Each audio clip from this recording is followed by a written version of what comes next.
जय हिंद दोस्तों। री मेडिकल ना होने का कारण आप सबको पता है, ठीक है ना।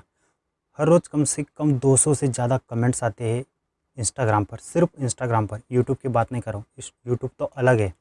सिर्फ और सिर्फ इंस्टाग्राम पर हर रोज़ 200 कमेंट्स आते हैं और हर किसी का सिर्फ एक ही क्वेश्चन होता है, सर री मेडिकल कब तक शुरू होगा, सर फाइनल मेरिट लिस्ट में आने में कितना देर लगेगा, सर ट्रेनिंग कब तक हो जाएगा।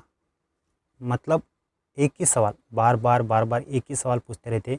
और मेरे जो ज़्यादा करीबी फ्रेंड है, जो उनको मेरा नंबर है उनके पास, वो भी दरअसल यही बात बार बार कॉल करके यही पूछते रहते कि शैलेश भाई मेडिकल कब तक होगा, मेडिकल कब तक होगा, री मेडिकल कब तक होगा, फाइनल मेरिट लिस्ट किस महीने में आएगा। तो दोस्तों, आप इतना समझदार हो, ठीक है ना, आप इतना समझदार हो कि अगर आपको एक ढंग की कोई जानकारी दे देना अच्छी, तो आप समझ जाओगे कि जो सामने वाला बंदा है वो क्या कहने की कोशिश कर रहा है और उसका मकसद क्या है हमें बताने का। अभी ताज़ा उदाहरण है आप सबके सामने, ठीक है ना। लखनऊ में एक रिक्रूट ट्रेनिंग चल रहा था, जिसमें कुल 30 रिक्रूट मतलब 30 कैंडिडेट ट्रेनिंग के बीच में उनका जब ट्रेनिंग के लिए बुलाया गया तो उनको पहले 14 दिन क्वारंटाइन किया गया, ठीक है ना। हॉस्पिटल में जो उनका कैंप था वहाँ पे उनको क्वारंटाइन किया गया और वहाँ पे उनको 14 दिन तक रखा गया। शुरुआती 5-6 दिन में ही उनमें से 30 कैंडिडेट, 200 कैंडिडेट बुलाए थे, उनमें से 30 कैंडिडेट कोरोना संक्रमित पाए गए। यही वजह है, इसी के कारण आप लोगों का रीमेडिकल नहीं करवाया जा रहा है और ना ही फाइनल मेरिट लिस्ट जारी करवा रहे हैं और ना ही आपका ज्वाइनिंग लेटर आ रहा है। यही दिक्कत के कारण, क्योंकि आप जब मेडिकल के लिए गए थे आप एकदम फ्रेश कैंडिडेट हो, ठीक है ना। आप फ्रेश कैंडिडेट तभी रहोगे जब आप अपने घर रहोगे।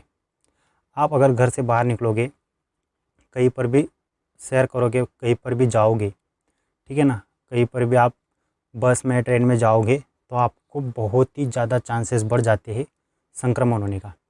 और वहाँ पे ट्रेनिंग में जाओगे, री मेडिकल के लिए जाओगे, तो आप जो प्रवास करोगे ना, तभी आपको ये ज़्यादा खतरा होता है। यही कारण है, ठीक है ना, यही कारण की वजह से आपका री मेडिकल नहीं हो रहा है। आप थोड़ा खुद को पूछो कि आप घर बेहतर हो या ट्रेनिंग सेंटर में बेहतर हो, या जब आप या मुंबई में, पुणे में, नागपुर में और अलग अलग सिटियों में जब जाओगे अपने ट्रेनिंग सेंटर तक, तो उस दौरान आपको संक्रमण होने के कितने चांसेस है आप सोच भी नहीं सकते, ठीक है ना। एक मेरा फ्रेंड है, सिर्फ और सिर्फ वो महाराष्ट्र परिवहन महामंडल में ड्राइवर है। अपने घर से सिर्फ मुंबई तक गया, वापस आया तो संक्रमित पाया गया। और मैं एकदम रियल जानकारी दे रहा हूँ, ठीक है ना। सिर्फ और सिर्फ बस ड्राइवर है वो, ठीक है ना। सिर्फ घर से उसने बस निकाली और मुंबई तक गया और वापस आया, संक्रमित हो गया वो। उसको घर आने के 2-3 दिन बाद उसको पता चल गया कि उसको प्रॉब्लम शुरू हो गई, सांस लेने में तकलीफ हो रही थी, वही चीज़ है, ठीक है ना। यही सबसे बड़ी वजह है कि हमारा री मेडिकल क्यों नहीं करवाया जा रहा है। हमें घर से बुलाना ही बहुत बड़ा रिस्क है।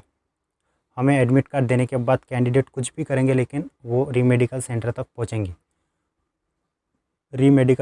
पहुँचेंगे और वो सरकार नहीं चाहती कि कहीं पर भी भीड़ हो या लोग अपने घर से बाहर निकले। अब बहुत भाई कमेंट्स करने की कोशिश करेंगे, लेकिन मैं इस वीडियो का कमेंट सेक्शन बंद कर दूंगा, क्योंकि मुझे पता है आपके मन में सिर्फ एक ही बात है कि कुछ भी हो जाए, चाहे हमारी जान चली जाए, लेकिन हमारा री मेडिकल कराओ, हमारा फाइनल मेरिट लिस्ट लाओ। भाइयों, नौकरी से बढ़कर और भी बहुत सारी चीज़ें, अगर जान है तो जहान है, ठीक है ना। आप अगर और 2 महीने 3 महीने रुक जाओगे तो कोई बहुत मतलब संकट नहीं आ जाएगा, ठीक है ना। आप थोड़ा रुक जाओ, कोई वैक्सीन वगैरह आ जाती है तो आपका री मेडिकल भी करवा लेंगे, आपका फाइनल मेरिट लिस्ट भी आ जाएगा, आपका ज्वाइनिंग लेटर भी आ जाएगा। सिर्फ आप लोग ही नहीं हो, ठीक है ना।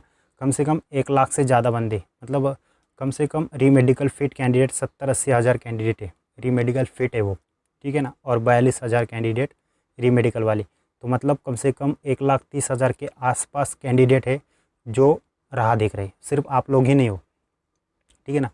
तो आप ऐसा समझो ना कि एक बहुत ज़्यादा कठिन दौर चल रहा है और हमारा भर्ती प्रोसेस रुक गया है, ऐसा समझो। और थोड़ा एसएससी को भी समझना चाहिए, सीआरपीएफ को भी समझना चाहिए, उन लोगों ने भी कुछ ना कुछ हमें नोटिफिकेशन दे देना चाहिए, उन्हें खुद बता देना चाहिए कि कोविड-19 के बाद ही हम आपका प्रोसेस शुरू करेंगे वगैरह, ऐसा कुछ ना कुछ नोटिफिकेशन उन लोगों ने दे देना चाहिए, ताकि बच्चों को एक तरीके से कुछ ना कुछ सहानुभूति मिल जाए, कुछ उनको तसल्ली हो जाए कि भाई ये लोग हम पे ध्यान तो दे रहे हैं। लेकिन वो लोग ना नोटिफिकेशन दे रहे हैं, ना हम मतलब एसएससी जीडी की भर्ती हुई है नहीं, वो ऐसा हमें महसूस करवाना चाहते, लेकिन ऐसा नहीं होता है, ठीक है ना। एसएससी ने हमारे बारे में और सीआरपीएफ ने हमारे बारे में सोचना चाहिए, कुछ ना कुछ नोटिफिकेशन जारी कर देना चाहिए। हम ऐसा नहीं बोल रहे कि हमारा रीमेडिकल कल ही शुरू करवा दे और उसके बाद फाइनल मेरिट लिस्ट भी जारी कर दो और हमें ज्वाइनिंग लेटर भी दे दो। हम ऐसा नहीं चाहते। हम हमारे जितने अभी तक, जब तक ये कोरोना वायरस का प्रकोप ख़त्म नहीं हो जाता, तब तक हम अपने घर में हैं, तो ही हम सुरक्षित हैं, हम फ्रेश है। हम घर से बाहर जाएंगे, हमें खतरा 90% बढ़ जाता है। हम जब घर से बाहर निकलते हैं तो जो खतरा होता है वो 90% बढ़ जाता है। हम मास्क भी पहनेंगे ना, तब भी हम कहीं ना कहीं छू लेंगे, कहाँ पे संक्रमण होगा ये सब कुछ उसका कोई गारंटी नहीं। तो दोस्तों देखिए, ये जो न्यूज़ थी ये लखनऊ की थी, ठीक है। लखनऊ छावनी में 30 रिक्रूट पॉजिटिव मिले हैं, जिनमें सेना के भी में अस्पताल में भी भर्ती करवाया गया है। सेना के मध्य कमाना का मुख्यालय लखनऊ में 713 GR गोरखा राइफल का रेजिमेंट सेंटर भी है। सूत्रों की माने तो मेडिकल ट्रेनिंग के लिए 26 जून को करीब 200 रिक्रूट आए थे। इन आते ही क्या है, एहतियात 14 दिन के लिए क्वारंटाइन कर दिया गया। इसी बीच ये टेस्ट में कोरोना के मामले उजागर हुए हैं। 30 से अधिक रिक्रूट के पॉजिटिव होने के बाद सामने आई। तो आप समझ सकते हो, 200 रिक्रूट ट्रेनिंग के लिए बुलाए गए, 14 दिन उनको क्वारंटाइन किया गया और तब जाके पता चला कि इनमें 30 कैंडिडेट जो है कोरोना संक्रमित पाए गए।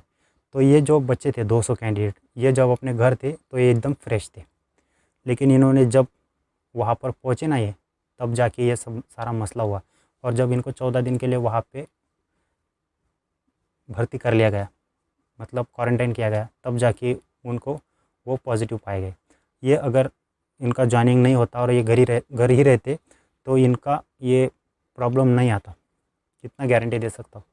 अगर घर रहते तो फ्रेश रहते, क्योंकि गांव में देहात में अभी देखो हर कोई बंदा मुंबई पुणे नागपुर वगैरह में नहीं रहता, राइट।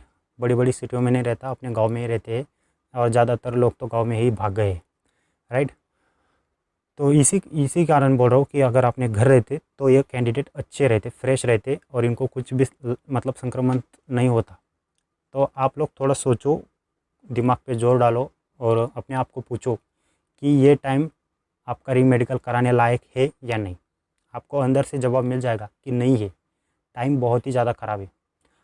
आप नौकरी से बढ़कर भी बहुत सारी चीज़ें हैं, आपकी लाइफ नौकरी से बहुत ज़्यादा ऊपर है, ठीक है ना। सब चीज़ें अगर नॉर्मल हो जाती है तब आप खुद का आपका रीमेडिकल भी हो जाएगा, फाइनल मेरिट लिस्ट भी आ जाएगी और आपका ज्वाइनिंग लेटर भी आ जाएगा।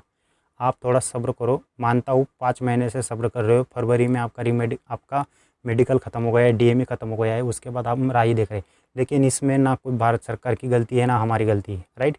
इसमें गलती है साला चाइना की। उन्होंने ये पूरा वायरस वगैरह फैलाया है, उन्हीं के कारण हम सबको दुख दर्द सहना पड़ रहा है। तो आप थोड़ा सा सब्र रखो मेरे भाइयों, ठीक है। और भी कुछ जानकारी आपको मुझसे चाहिए तो मुझे इंस्टाग्राम पे फॉलो करना, सरकारी ड्रीम। मैं आपको वहाँ पे मिल जाऊँगा, आप मुझे मैसेज कर सकते हो। लेकिन आप इस वीडियो पे कमेंट्स नहीं कर सकते, मैं सॉरी, इस वीडियो का कमेंट सेक्शन बंद कर दूँगा। मुझे पता है कि कमेंट्स में भी आप वही सवाल पूछोगे कि भाई रीमेडिकल फिर कब होगा स्टार्ट। तो इसके अकॉर्डिंग अभी तक किसी के पास कोई जानकारी नहीं। मैंने RTI लगाई थी, वो रिजेक्ट हो गई। मैंने उनसे साफ साफ कहा था कि रीमेडिकल कब तक शुरू हो रहा है, उसकी कुछ जानकारी दीजिए, नोटिफिकेशन जारी करिए। तो उन्होंने मेरी रिक्वेस्ट रिजेक्ट कर दी है, ठीक है, इसलिए वीडियो भी नहीं आई। तो मैं आप लोगों से हाथ जोड़ के निवेदन करता हूँ कि आप थोड़ी राह देखो, थोड़ा सब्र करो।